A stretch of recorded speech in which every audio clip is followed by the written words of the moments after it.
Entamé le week-end dernier, la 19e journée de Ligue 1 ivoirienne s'est poursuivie ce lundi avec une formation de l'US Bafing sans pitié pour le COK, 5-0. Ouf, ah oui, oui, oui. Si à cette journée du terme, les jeux sont loin d'être faits, la bataille devient de plus en plus croustillante. Et Henri Jo a suivi pour nous la rencontre Lys USC Bassam. Avec lui, nous allons passer en revue les faits marquants de cette 19e journée. Et puis, nous recevrons dans quelques instants, voilà, dès qu'il aura fini de s'étirer, voilà, de chausser ses crampons et autres, le nouveau président de la Ligue professionnelle de football. Ouais. Alors, on me fait savoir que... Oh, il sera là. Voilà, il est en train de terminer. Il va arriver dans quelques instants. Mais bon, Henri Jo, eh ben, on commence avec vous. Bien sûr. Alors déjà, de façon globale, qu'est-ce que vous avez pensé? Comment ça s'est passé, cette 19e journée? Dans l'ensemble, c'était de très beaux matchs, notamment dans ce match face entre l'équipe de Bafing et celle du COK. 5-0 en faveur de Bafing. On le disait, cette équipe de Bafing pratique l'un des meilleurs footballs dans notre championnat cette saison. C'est une équipe qui est en même temps sait défendre et surtout sait attaquer. D'ailleurs, elle fait partie des meilleures attaques, si ce n'est la meilleure attaque de notre championnat. Et en face, il y avait aussi le COK, quand même, qui a en son sein le meilleur buteur du championnat. Donc, quand même, c'était un match très ouvert et on a vu l'équipe de Bafing quand même bien rouler face à cette équipe de Korogo. Ça a été un très bon match. Et puis, que dit de ce match que nous venons de suivre à l'instant entre Lys de Sassandra et l'USC Bassam? D'accord. Bon, on fera un point plus approfondi dans quelques minutes. Ça y est, on me dit qu'il est prêt. Oui, les choses... Voilà. Les choses... Les crampons. Les crampons. Les crampons sont chaussés. Voilà. Eh bien, on va pouvoir l'accueillir sur le plateau. Oui, mais vous savez, quand on reçoit un président, je suis toute chose là. Voilà, c'est ça. Allez, monsieur Salif Togo, tout nouveau président de la Ligue professionnelle de football, arrive tout de suite sur notre plateau. Je pense que ça mérite quand même quelques applaudissements. Allez, voilà, allez.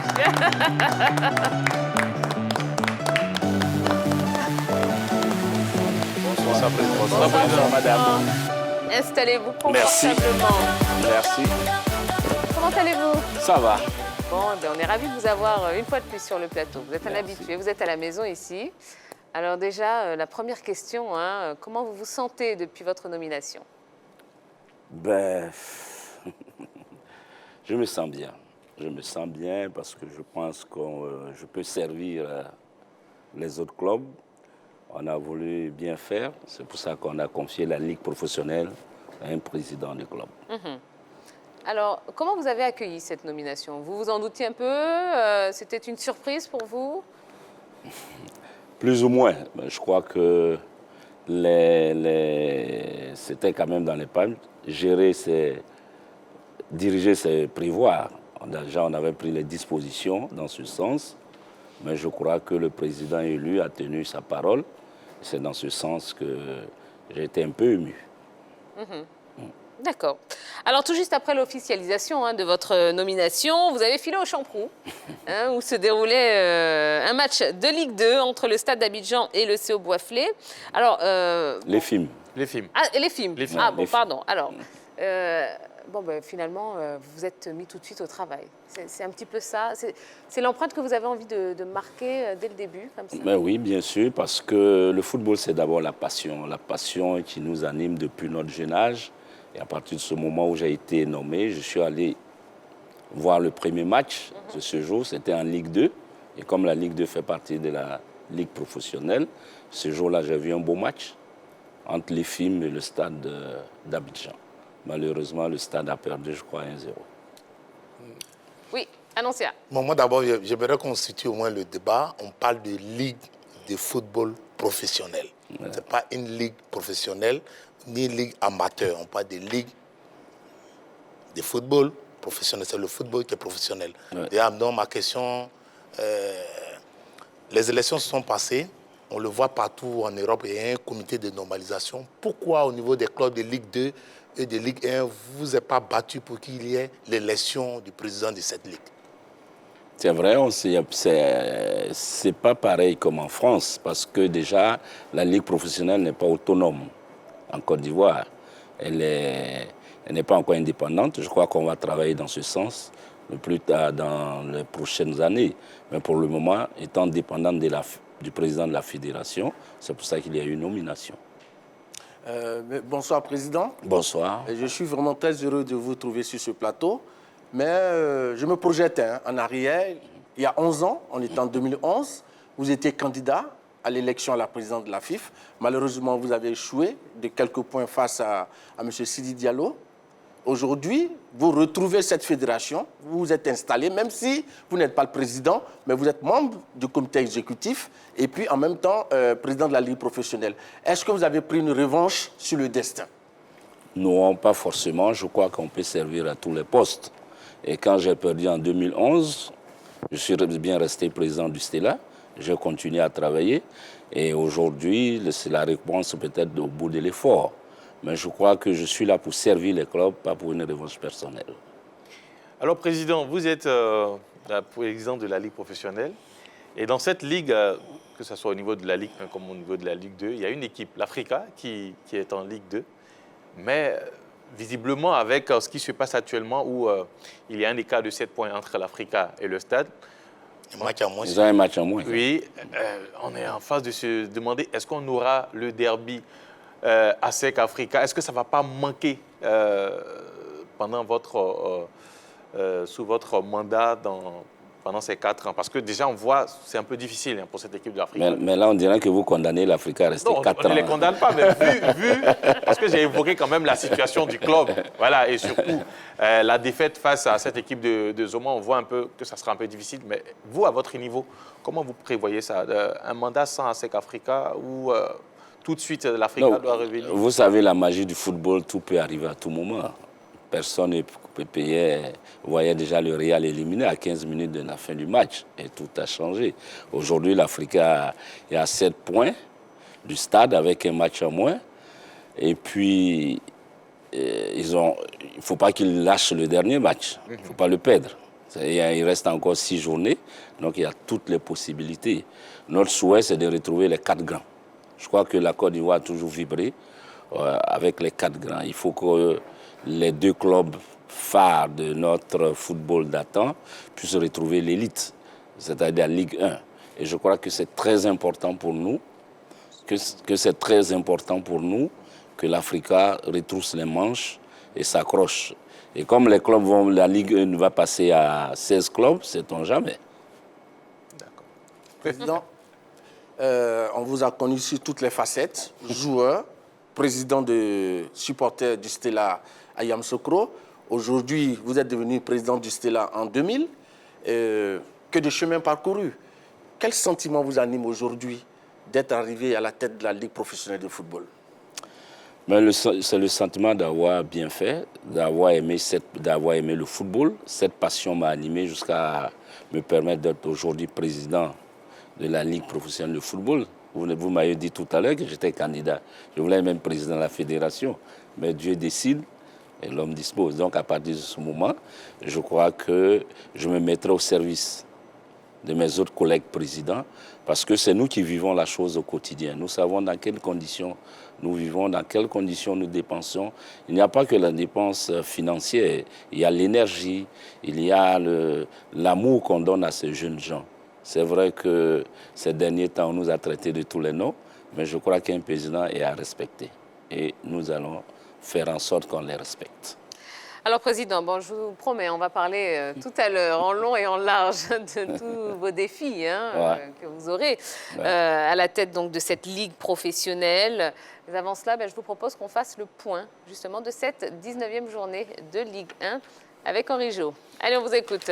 Voilà, cette 19e journée avec les résultats suivants. L'Asie d'Abengrou a tenu en échec la SEC Mimosa, un but partout. Même score dans la rencontre AFAD Sol FC. Le Stella Club du président Bitogo a été battu par le Sporting Club de Gagnoa en but 0. L'US Bafing a atomisé le COK 5 buts à 0.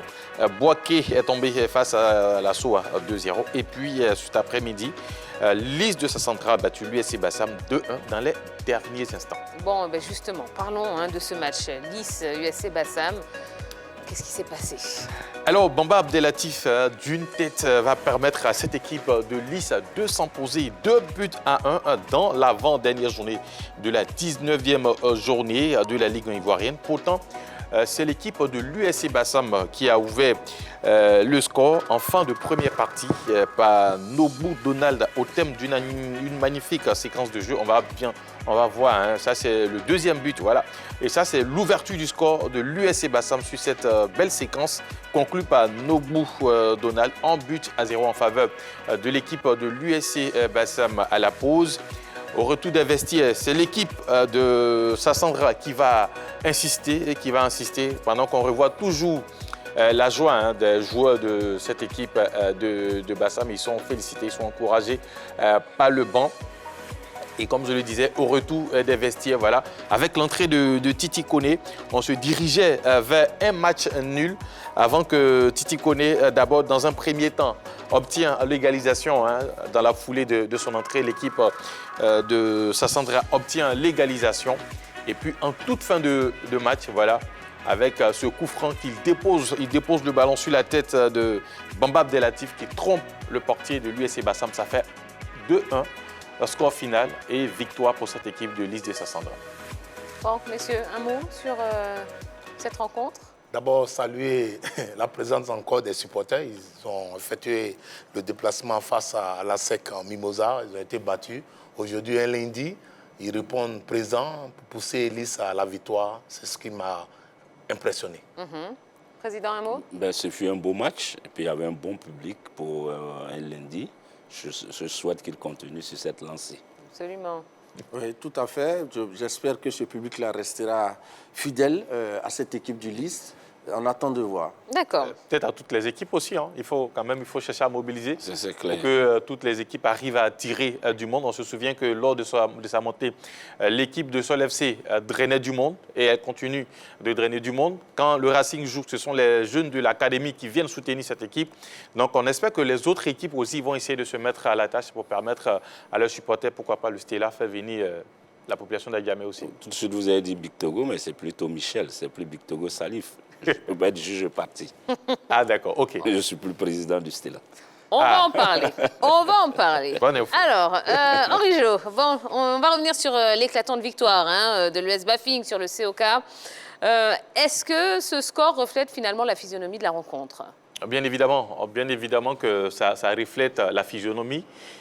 Cette équipe de Bafing, à un moment, pensait au titre. À un moment, pensait au titre. Je ne sais pas si c'est toujours la même situation du côté de cette équipe, mais elle a pensé au titre. Elle a été même leader sur 2 journées, entre la 11e et la 12e journée. C'est une équipe qui joue très bien au football avec son entraîneur Jalal, qui a mis un très bon système en place. Et on l'a vu, c'est vrai, l'équipe a eu quelques défaites, notamment face au gros.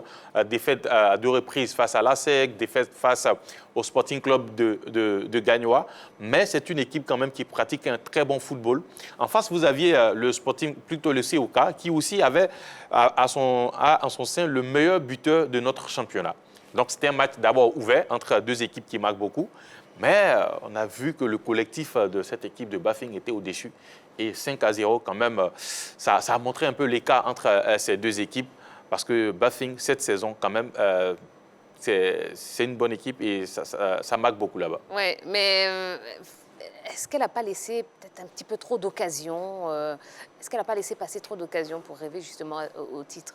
Bien sûr, comme je le disais, quand même des défaites, surtout face aux concurrents directs, ça a été préjudiciable, notamment face à l'ASEC.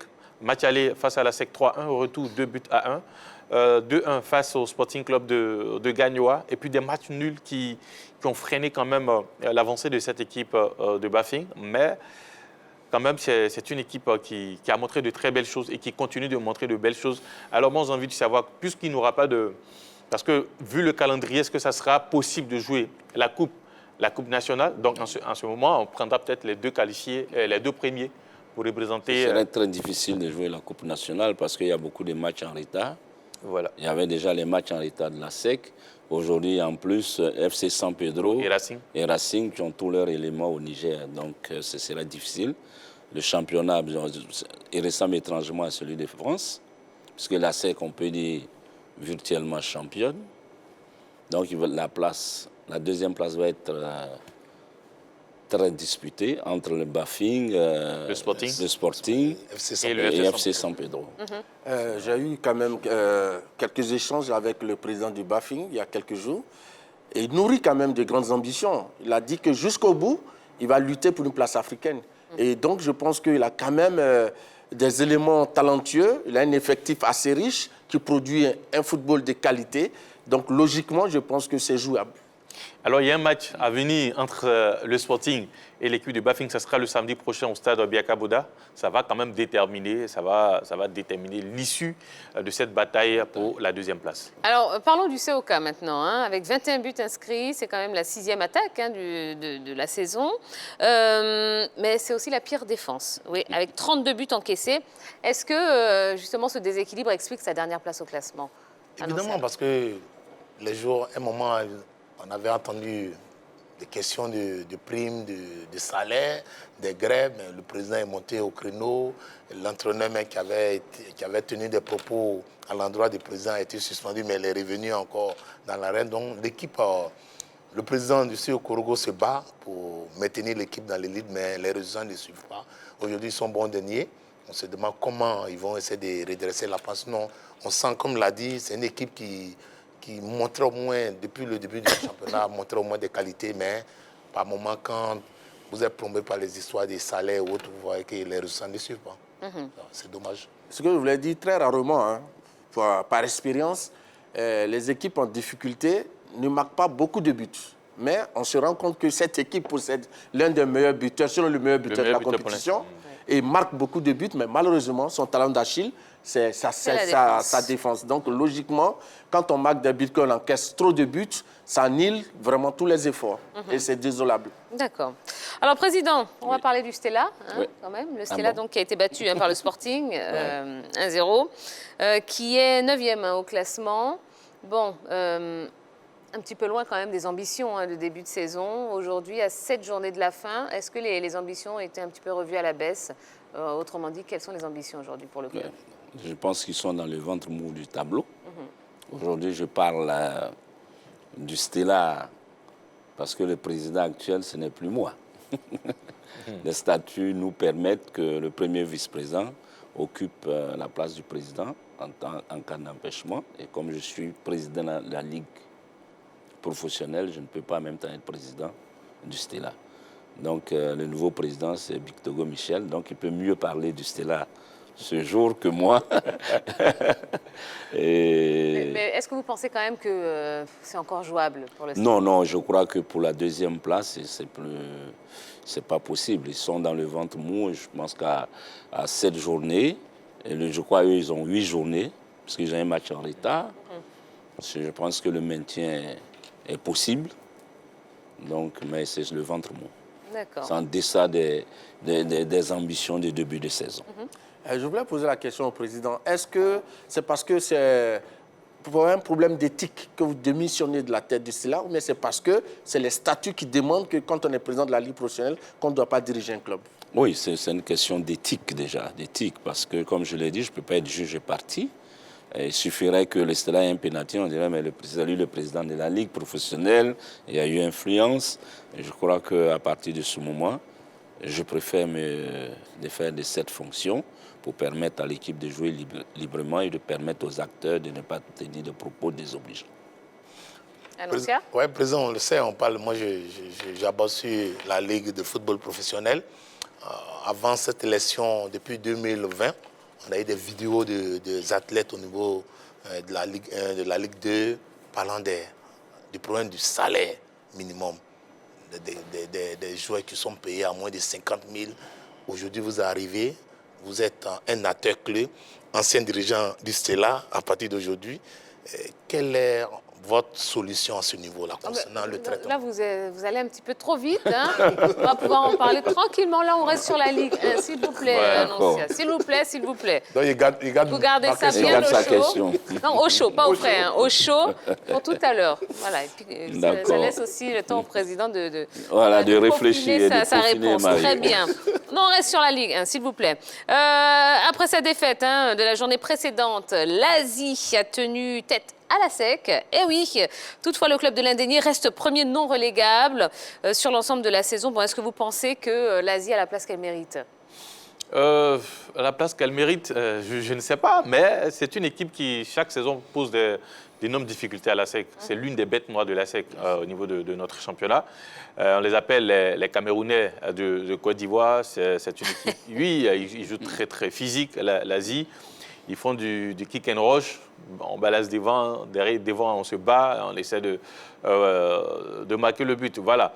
Donc c'est une équipe qui était dans les difficultés, qui était dans dernier même au classement. Et puis il y a eu l'arrivée de coach Fofana, après le départ de Firmin. Il y a eu coach Fofana qui est arrivé et qui, on le sait, hein, lui, il a un rôle de pompier à chaque fois qu'il arrive dans un club. Quand ça ne va pas bien, c'est à lui qu'on fait appel. Il a essayé de gérer un peu, de sauver la situation du côté du Sporting Club des Gagnois, du CW Sport de San Pedro, même de l'US Bafing, lors de sa première saison au niveau de la Ligue 1. Donc c'est un coach qui connaît, qui sait redresser les équipes, et il est arrivé sur le banc de l'Asie. Il a apporté quelque chose de nouveau. Et aujourd'hui, l'équipe n'est plus dans les profondeurs du classement. Elle essaie de se sortir. Et ce match face à la SEC, quand même, était décisif. Il fallait prendre quand même un petit point. Et c'est ce qu'ils ont réussi. Maintenant, pour revenir à la question, est-ce que l'équipe de l'Asie est à sa place? Je ne sais pas. Mais bon, c'est une équipe qui souvent est habituée à jouer les milieux de tableau. Oui. Moi, je pense que, vous savez, les équipes qui jouent le haut du tableau, ce qui fait la différence entre elles et les équipes qui se trouvent dans les ventres mous du classement, mais celles qui sont en profondeur, c'est la constance. Quand on joue un championnat, celui qui est régulier, qui est constant dans les résultats et qui arrive même à battre les concurrents immédiats, se retrouve toujours en pole position, se retrouve comme leader. Donc, je pense que l'Asie, certainement, à un moment, a connu des problèmes d'inconstance. Aujourd'hui, elle essaie de se relancer. Si elle continue sur sa lancée, je pense qu'elle va s'éloigner de la zone dangereuse. Oui. Mais si elle retombe dans ses travers, naturellement, il aura danger. D'accord. Alors, Président, d'un point de vue général, comment vous jugez un petit peu cette QV 2021-2022? Mais je crois que le niveau, il est quand même acceptable. Parce que quand tu vois ces différents matchs, et comme je le dis, les joueurs se surpassent. Ce soir, on a vu un beau match de football parce qu'il y avait du monde. Et les joueurs se sont surpassés. Hier aussi, c'était un bon championnat, même celui entre l'Asie et la SEC. On ne pouvait pas imaginer que l'Asie était dans les profondeurs du classement. Ils ont tenu la dragée haute à la SEC. Et vraiment, c'est ce qu'on demande à nos athlètes, de jouer, de produire du bon football. Ils ont une vitrine, être transmis sur le plan international. C'est à eux de se faire valoir. D'accord.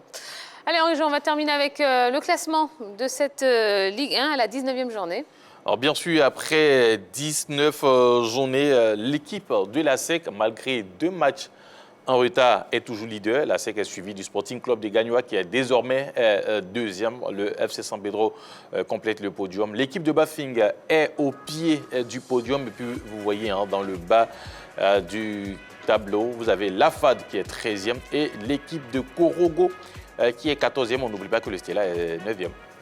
D'accord. Il y tient. Il n'est plus le président. Non, mais je n'ai pas dit qu'il est le président. Il fallait qu'on donne le classement du Stella. Avec ça. Non, c'est fini là. Okay. D'accord. J'aime bien le Stella, moi. On aime tous le Stella. Bon. Très bien. Allez. Eh bien, on va marquer une première pause. Henri-Jean, vous allez nous laisser. Ouais, vous allez céder votre place à Jean-Philippe Auria, qui va nous rejoindre pour la suite de l'émission. Et je vous rappelle, la question LGT de ce soir. Quels sont les grands défis qui attendent Monsieur Salif Bictogo? On parle de la Ligue de football professionnel, bien évidemment. Eh bien, n'hésitez pas, exprimez-vous sur la page Facebook de la 3. On se fera un plaisir de vous lire. À tout de suite.